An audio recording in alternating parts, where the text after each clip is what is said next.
Women's Day special offer 50% off on IUI IVF valid till 8th March.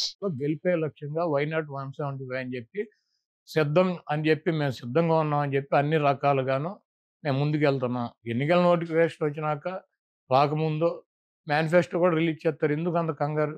తప్పకుండా జగన్మోహన్ రెడ్డి గారు ఒక మాట చెప్తే ఆ మాటకు కట్టుబడి ఉంటాడు. ఆయనకి విశ్వసనీయత ఉంది. ఆయన చెప్పినటువంటి మాట నిలబెట్టుకుంటాడు అన్నటువంటి నమ్మకం ఉంది ప్రజలకి. అదేవిధంగా మాకు 175 నియోజకవర్గాల్లో అభ్యర్థులు ఉన్నారు. మా పార్టీ క్యాడర్ ఉంది.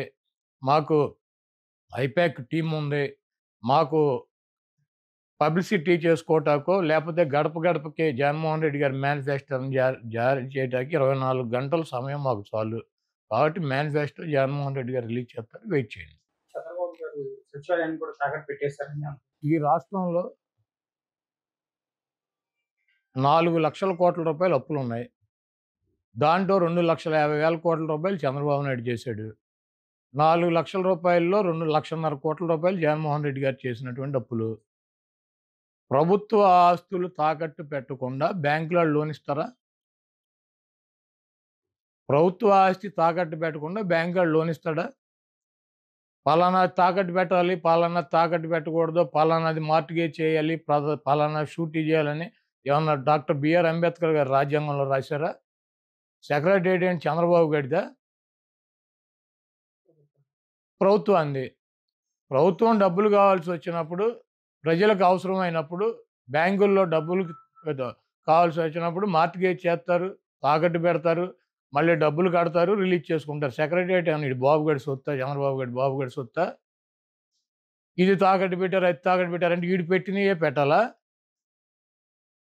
కానీ చంద్రబాబు నాయుడు పెట్టినటువంటి ఆస్తులు తాకట్టు పెట్టాలి. ఏమైనా రూల్ ఉందా? రాజ్యాంగంలో రాసి ఉందా? పలానా ఆస్తి పెట్టాలి, పలానా ఆస్తి పెట్టకూడదు. అది ప్రభుత్వ ఇష్టం. వాళ్ళు బ్యాంకర్స్తో మాట్లాడి బ్యాంక్ వాళ్ళు డబ్బులు కావాలన్నప్పుడు వాళ్ళు ఏదో ఒకటి మార్టిగేజ్ అడుగుతారు. ప్రభుత్వ ఆస్తి ప్రభుత్వం వాళ్ళు దాన్ని బట్టి వాళ్ళకు ఉన్నటువంటి వెసులుబాటుని బట్టి పెట్టుకుంటారు. సెక్రటేరియట్ పెట్టేశారు. సెక్రటేరియట్ ఎంత? 10 ఎకరాల పొలం. దాన్ని తాకట్టు పెడితే దాని విలువ ఎంత? 10 కోట్లో లేకపోతే ఎకరం 20 కోట్లు ఉంటుంది, 2 కోట్లు ఉంటుంది, 20 కోట్ల ఆస్తి. ఒక సచివాలయమే పెట్టారా? నువ్వేం పెట్టలేదా గతంలో? ఈ చంద్రబాబు నాయుడు అనేవాడు ఒకటి చిల్లర రాజకీయ నాయకుడు. ఆయన చేస్తే సంసారం, పక్కన చేస్తే వ్యభిచారం అని చెబుతాడు. కాబట్టి ఇటువంటి చంద్రబాబు లాంటి 420 మాటలు ప్రజలు పెద్ద పట్టించుకునే పరిస్థితులు లేరు. చంద్రబాబు నాయుడుకి అభ్యర్థులు ప్రకటించుకునేటువంటి పరిస్థితి లేదు. చంద్రబాబు నాయుడు అలయన్స్లో పక్కన వాళ్ళని నమ్మించేటువంటి పరిస్థితి లేదు.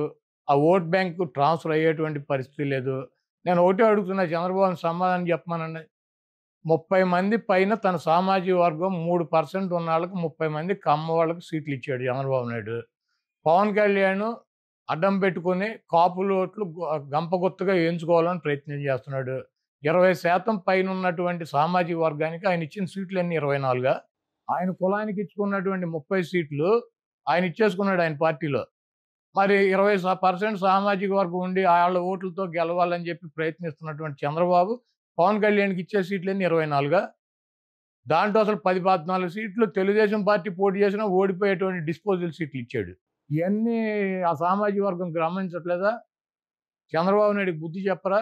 3% ఉన్న తన కులానికేమో 30 సీట్ల, 20% ఉన్నటువంటి ఆ సామాజిక వర్గం గంపగొత్తుగా ఓట్లన్నీ ఎంచుకోవాలని ప్రయత్నిస్తున్నటువంటి ఒక రాజకీయ పార్టీకి 24 సీట్ల. ఇవ్వటానికి ఈయనకన్నా సిగ్గు ఉండాలి, తీసుకోవటానికి ఆయనకన్నా ఉండాలి. వీళ్ళిద్దరికి వెళ్ళినప్పుడు ఓటు వేయటానికి సిద్ధంగా ఉంటారా? ఈ ఓటు ట్రాన్స్ఫర్ అవుద్దా, ఆ ఓటు ట్రాన్స్ఫర్ అవుద్దా?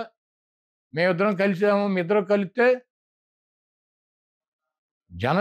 జనసేన పెట్టింది రాజ్యాధికారం కోసం అని చెప్పాడు పవన్ కళ్యాణ్ గారు.